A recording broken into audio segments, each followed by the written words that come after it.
In the early 90s, it seemed, for some reason, dinosaurs in general got really popular. Yes, of course, there was Jurassic Park, but you also had Carnosaur, Prehysteria, Theodore Rex, Tammy and the T-Rex, Barney, and the list goes on and on. But the one that stood out to me, that hit me at the right time when I was a kid, was Dinosaurs, an ABC sitcom with a cast of characters made up completely of costumes, puppets, and animatronics.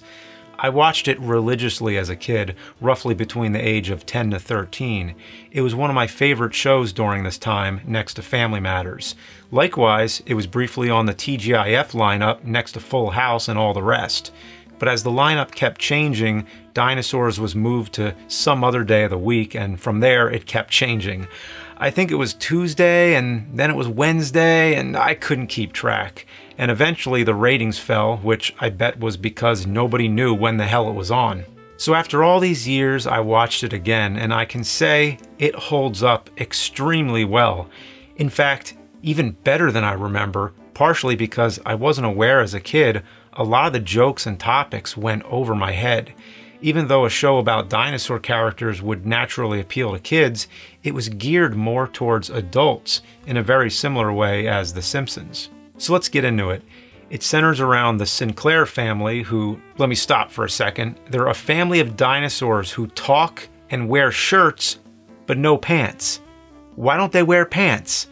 Maybe it's tough with the tails, I don't know. They actually do address that in an episode that's about censorship. So just to run through the characters, you have Earl, who's the dopey dad, similar to Homer or Peter Griffin. Fran is the overworked mother and the rational voice. Robbie is the rebellious and confused hormonal teenager. Charlene is the material girl who wants nice clothes, wants to be popular, but then becomes tuned to serious causes and fights for change in the world.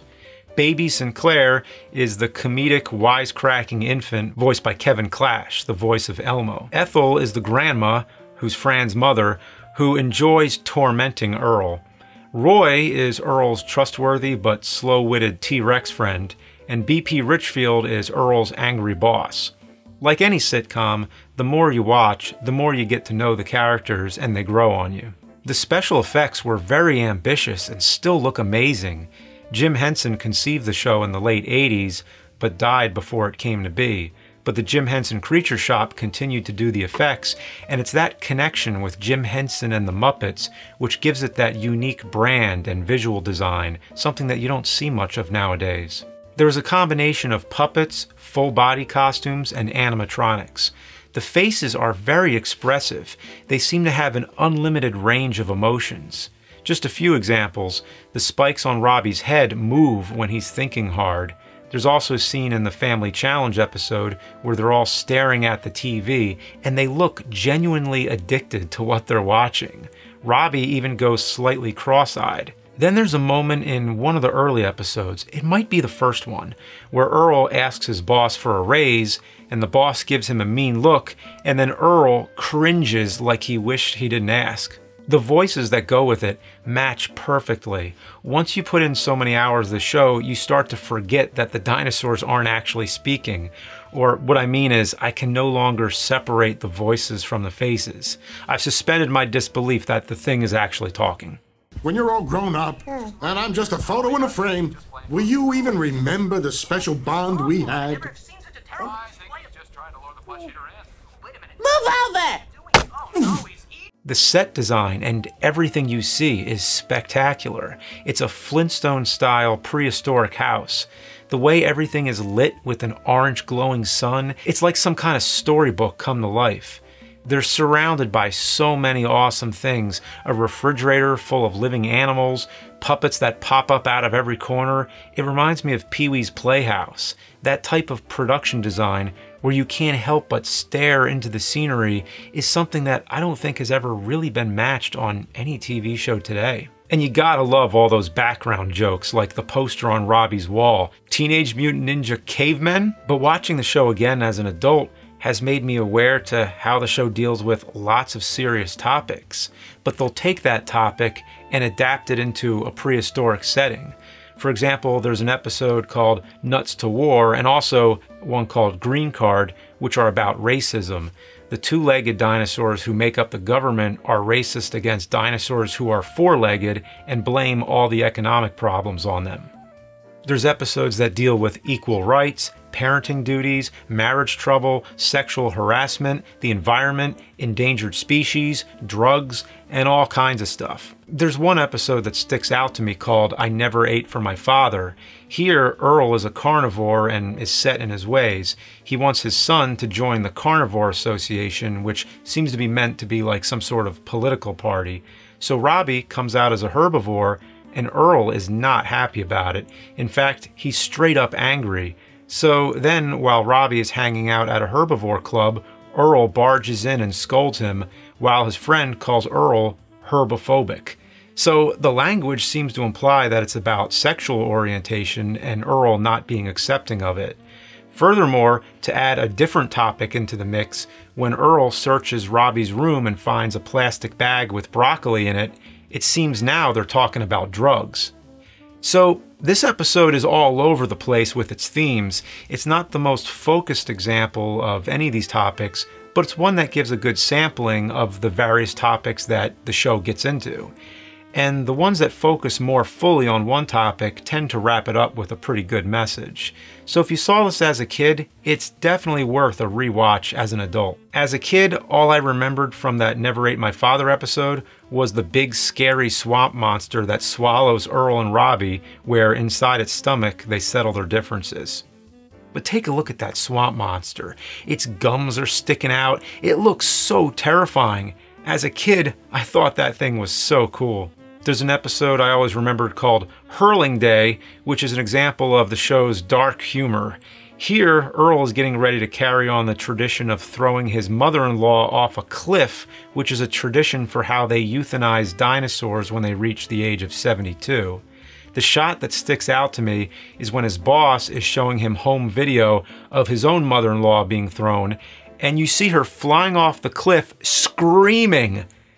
And then they both laugh over it and rewind it and show it over and over again. Not to mention it's funny that they have VHS tape in prehistoric times. Of course, as a kid, I was a big fan of the baby, as he was the comedic center of attention. There was an episode called When Nature Calls, which was all about toilet training and full of potty humor. Then there was Switched at Birth, which tries to explain why Baby isn't green like the rest of them. So he's temporarily replaced by another baby who's green and has the opposite personality, being super polite instead of troublesome. And he's thought to be their real baby until the episode clears things up and resets back to normal again. There's one called And the Winner Is, which is where Baby almost gets a name. The elder dinosaur who names all children dies in the middle of giving him a name, and so for the majority of the episode, he's known as "Ah, I'm dying, you idiot, Sinclair." In Germ Warfare, the baby gets sick and he does an exorcist head turn and speaks in a scary voice, which is genuinely creepy. Another episode, Terrible Twos, goes full on with the Exorcist spoof, where the baby reaches the infamous age of 2 and gets so out of control they have to call an exorcist dinosaur. Baby's biggest moment must have been Little Boy Boo, because it ends with a music video.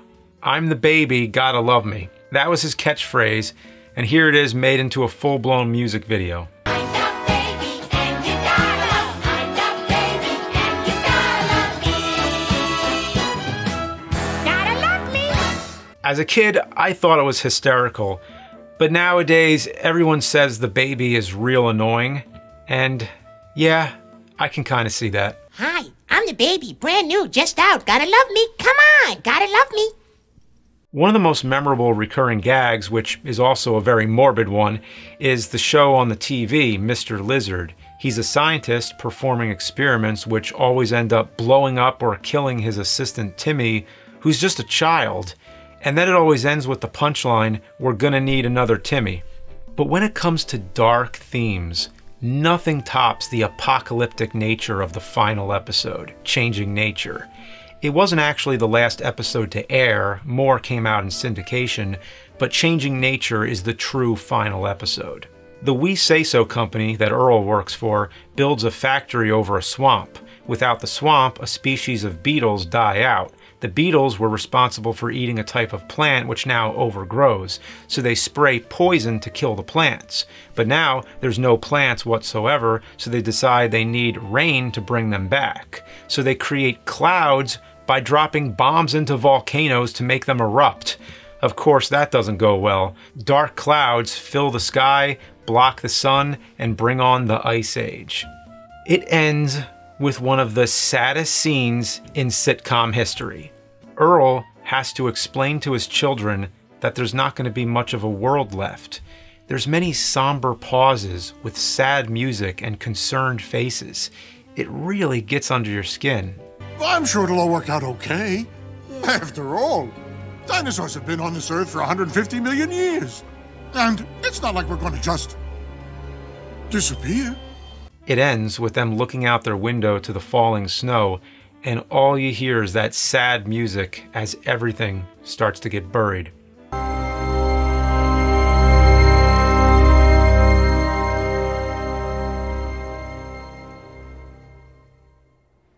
And taking a look at the long-range forecast, continued snow, darkness, and extreme cold.